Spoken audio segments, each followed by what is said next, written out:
जेजुरीचा खंडोबा हा महाराष्ट्रातील बहुसंख्य कुटुंबाचे, विशेषतः धनगर, शेतकरी, कोळी आणि मराठा समाजाचे आराध्य कुलदैवत मानला जातो.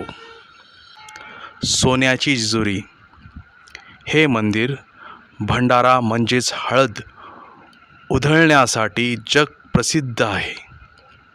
उत्सवाच्या वेळी संपूर्ण गड हळदीने माखून जातो, म्हणून याला सोन्याची जेजुरी असे म्हटले जाते.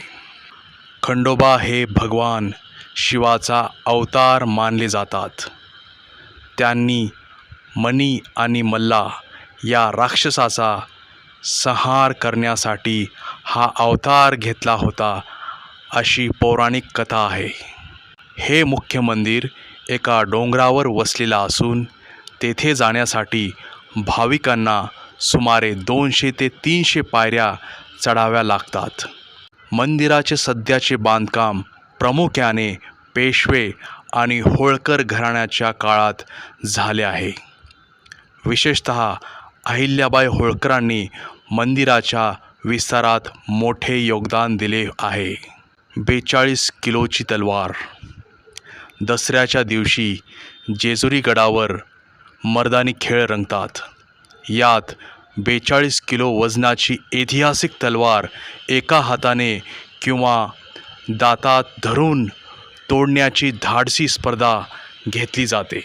1737 मध्ये वसईच्या मोहिमेत विजय मिळवल्यानंतर चिमाजी अप्पा यांनी पोर्तुगीज चर्चमधून आणलेली एक भव्य घंटा विजयाचे प्रतीक म्हणून या मंदिराला अर्पण केली होती. मुख्य मंदिराच्या समोर अंगणात एक विशाल पितळी कासव आहे.